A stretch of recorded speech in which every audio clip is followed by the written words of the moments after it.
One of the best ways to market your firm, to market your entrepreneur business, is by being a content creator. What you're doing there is you are creating content, audio, video, pictures, all kinds of information that people need. Maybe it's a blog, and you give them something that's going to solve their problem.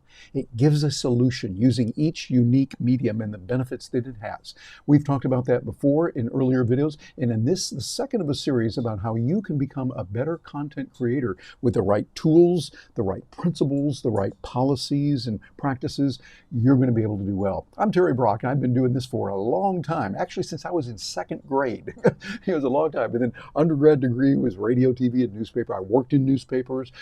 Actually covered Richard Nixon's inauguration, a paper I was working for when I was 16 years old. I did, it gives you an idea of how old I am. I'm doing that back. I was 16 years old, went to Washington, but I've learned some things about how to do this and what to do, and I want to share that with you. And I'm going to start by looking at something that I thought was particularly good, an article that I saw written by someone named, looks like Katy French, 5 Ways a Content Creation Strategy Transforms Your Marketing. And this was in a publication called Column 5. I really like what she said, but I particularly want to bounce down here to number 3, a point that she made that I think is particularly good that applies to you and me. You can identify what's working and refine as you go. She says the reality is you can't always predict what will be most successful, and content marketing requires a fair amount of experimenting, tweaking, testing and tweaking and refining. A strategy is crucial to help you outline your goals, identify KPIs, those key performance indicators,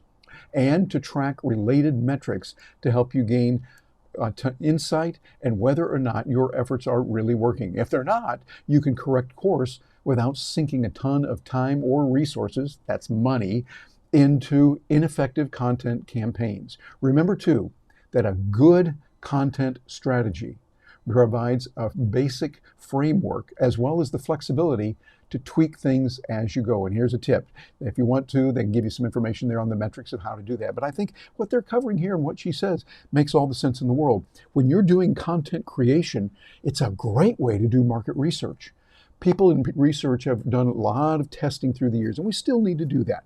Matter of fact, I was just talking to Gina Carr, my partner and my fiance, who we work together for Stark Raving Entrepreneurs, and we were talking about doing a survey, that we need to send out a survey, and I think that's a really good idea.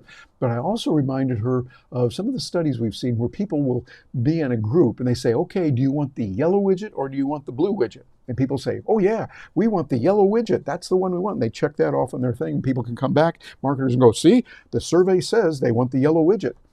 But then what happens in the real world is different, particularly when you put money into it. So for example, I remember a study hearing about before they said, okay, you want the blue or yellow widgets, whatever it was they were doing, a real product. They said, each of them costs $20. Here is a $20 bill for each of you to use, and you can buy it right here on your way out. And then they watched what the people actually did. And the people bought more of the blue widget than the yellow widget, even though in the survey they said yellow. Because when you get into the real world, things can change. Hey, it looks like everybody's buying the blue widget. I thought the yellow one, okay, well, I better do it because everyone else is doing this. That's a way human beings operate. Sometimes they'll get there and go, oh, I didn't care for that yellow widget because it's got this on it, or it doesn't have that thing, but the blue widget does. I'll go with that. What you want to do, bottom line, do your research and find out what's going on and what people are really doing. And that's where I'm going to have to agree with Katy French in the article that I just read, that one piece of it. She's right. You want to really monitor what people are doing, what they say, what they actually do, and you do that with lots of little iterations and tests. One of the best things you can do is send out a lot more content and watch what people click on. Where are they investing their ultimate resource, time? Are they doing this to say, all right, we want this thing right here, but we don't want this one? Or what are they actually doing? Use that. Watch how many podcasts you have, how many video views you have, how many open rates are there on the blog that you put on this particular text information, which pictures did they like? All of that can be tested in a beautiful way with today's technology. I saw another article that I want to share with you from the good folks over there at HubSpot. I love their material, what they put out about marketing and how they talk about it. And this was an article written by, looks like Rebecca Rieserpato, about 10 benefits of consistent, high quality content marketing. I thought she had some very good points on that. I want to share a few of those with you here. Let's go bounce down here where she says, number one, your audience will stick around longer. See, great content is an important asset. It has the ability to create positive experiences for your potential customers and compel them to come buy more. It's your ticket to capturing your audience's attention and continually reinforcing a positive brand impression. This is really important. When you've got that audience around there and you've got lots of good content, they want to keep going back. Think about your own experience. When you hear somebody who's got a really good YouTube channel and it solves problems, they show you how to do this. You want to go back and see them again. Hey, she's got a new episode out. I want to go over and watch it. Hey, look what he did on this one. I loved what he did on those last 3 videos. I got to see this one as well. I don't know about you, but I find there's certain groups of people in expertise in certain areas on YouTube, because I love YouTube, then I'll go out and I go, hey, I got to remember this, because if this person's doing it, he's good. I've seen really good content from him. You'll have much, much better options and capability there.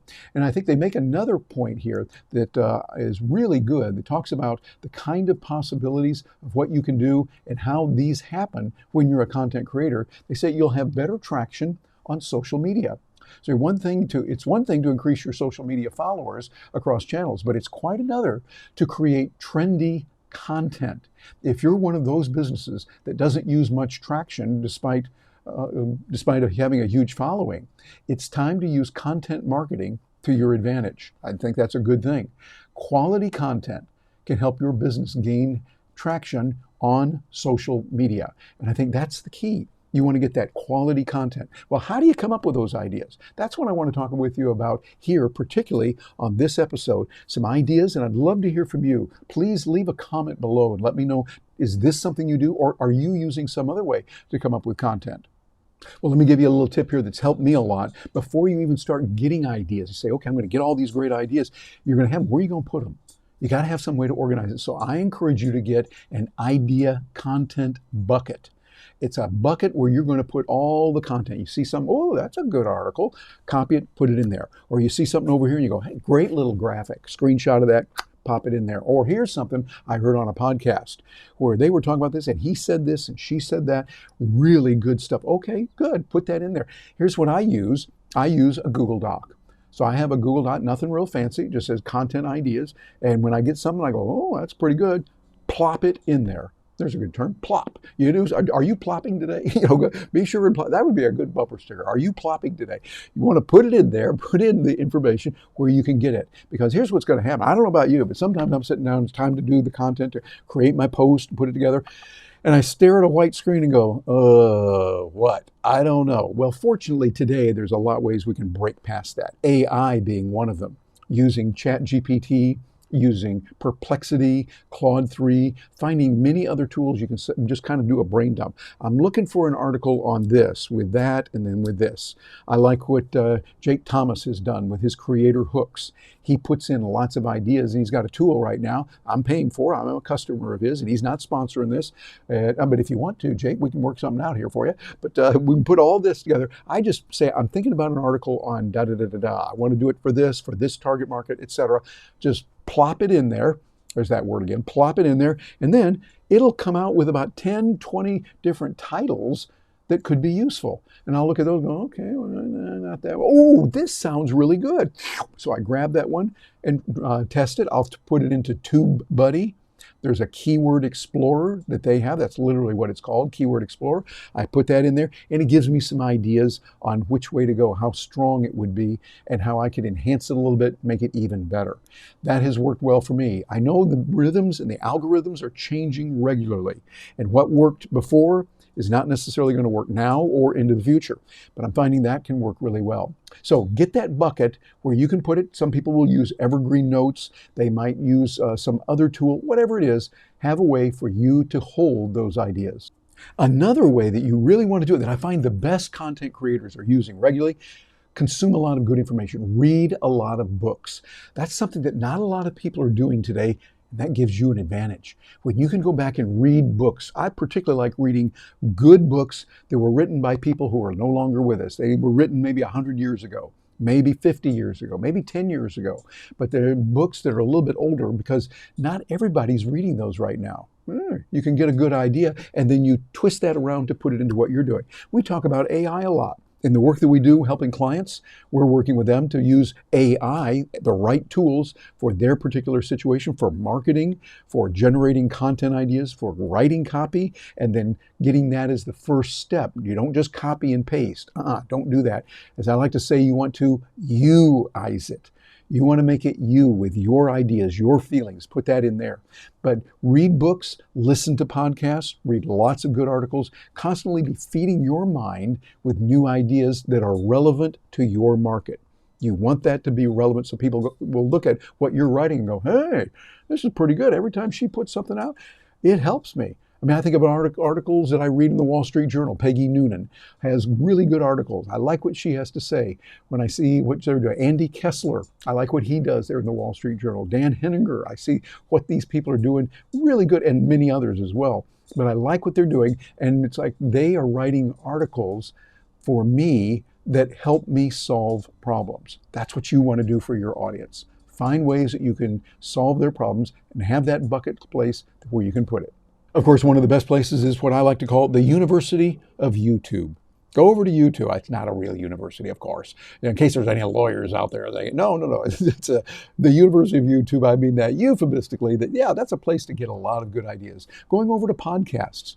Listen to those. Keep feeding your mind with good information.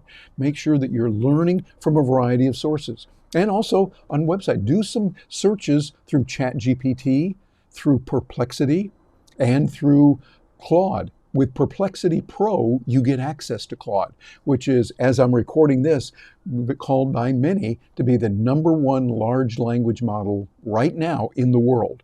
This is changing rapidly, and by this afternoon, it could change. But you want to have a variety of sources helping you out on that. That's going to be important. Matter of fact, one of the things that we found out in journalism that we study is you need 3 non-corroborating sources before you can accept something.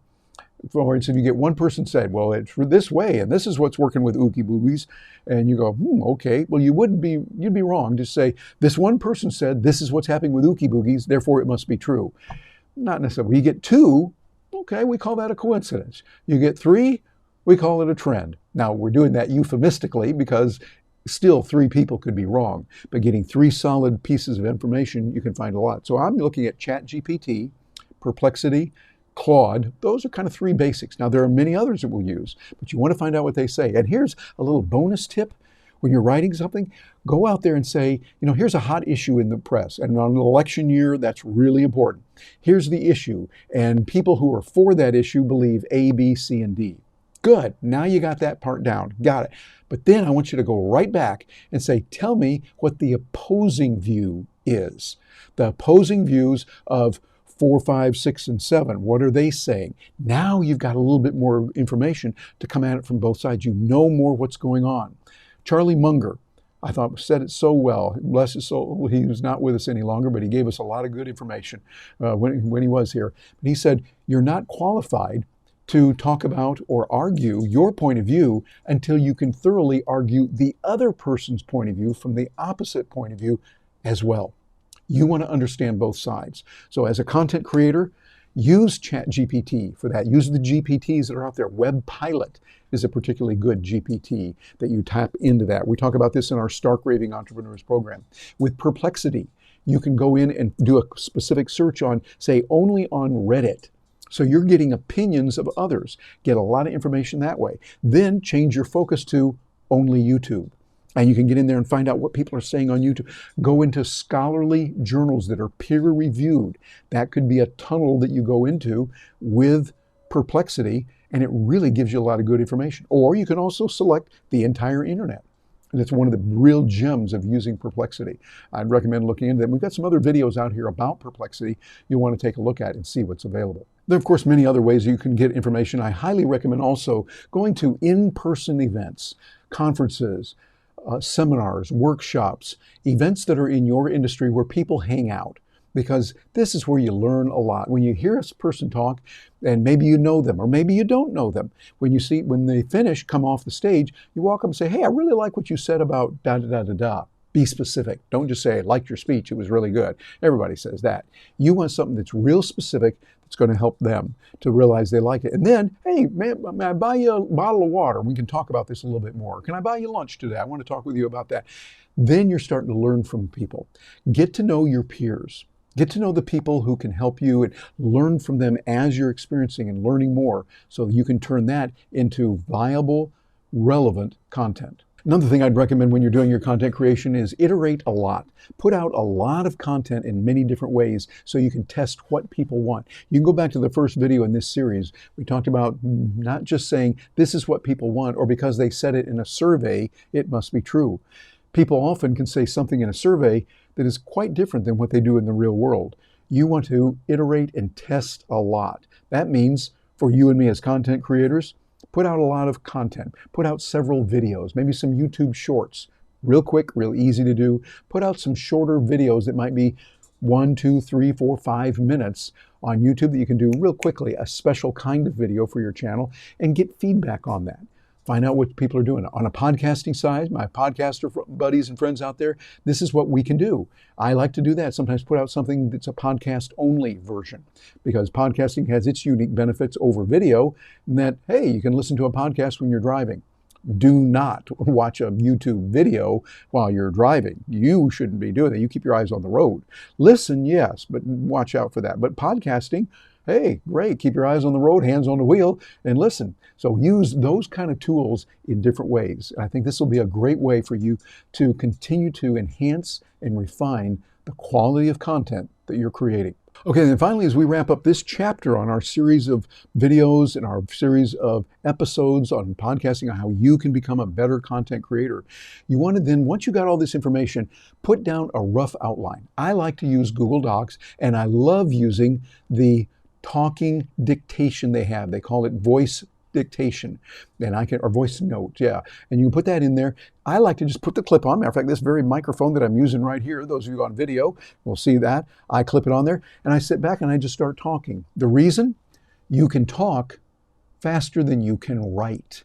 You can talk, for most of us, faster than you can type. So this way you get the information that's in your little noggin dumped down into the screen in text so you can look at it. Then that becomes what we call the first draft. That's good. You get that first draft down. Then you can go back and do the thing that we need to do a lot. That's editing. We've often said candidly in writing, there are no writers. There are only rewriters.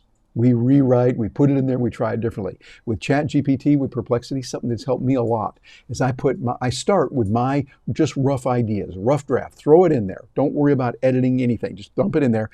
Then take that, put it into ChatGPT, put it into Jasper, put it into Perplexity, put it into Claude. All of those are possible. You choose which is best for you. Put it in there and then say, I'm working on the first draft of an article on X. I want to do it for these people. This is my target market. I want you to mention this and this. Give me some bullet points, etc., etc. There's your prompt. You put that in there and then watch it come back, taking your information and doing it. Now you're ready for the third iteration. First one is you doing it. Second one is your ChatGPT or Perplexity or other tool doing it. Then the third is you do it again. Once you've done it again, then I recommend, these are really important things, do a fourth iteration where it cleans it up. Cleans it up, make sure there's no spelling errors, no grammar errors, tidy up, maybe make it a touch more funny or a touch more serious, or be sure and stress the importance of this, and bring in an element of fear of missing out, whatever it is that's appropriate for the work that you're doing at that time. Well, let me know what you think. I've given you a lot of good information here. We're going to continue on in this series of content creation and how you can come up with dazzling content to help build your business, more sales. Let us know what you think. I want to hear from you, get your ideas and your concepts on what's going on with this. And one of the ways that we can help you out is with our Stark Raving Entrepreneurs. And be sure and like this video, this piece of content that you're seeing, and share it so that way you'll be able to help the algorithms know, hey, people like this stuff, and subscribe to this. By subscribing, you're going to be able to get more notices like this in the future. And we've got a special treat for you. Piece that we put together called AI Tools for Biz. That's all as one word, all lowercase, and the number 4 is used. AIToolsforbiz.com, where we talk about ChatGPT, Canva, DALL-E 3, Lexica Art, how you can use that to create art graphics for yourself, OpenAI and what they're doing in many different areas, both with ChatGPT and with DALL-E 3 and other areas too. Stable Diffusion, what's going on there, and Udly, a speech coach that can help you to become better as a speaker. Here's a QR code that you can use if you're catching this on video, and we'd love to hear from you that way. So join us now for that, and we've got other videos coming up that can help you on this. Just go ahead and click on those, talking about AI, how you can use AI for content creation, and the whole process. I'm Terry Brock. Thanks for joining me today.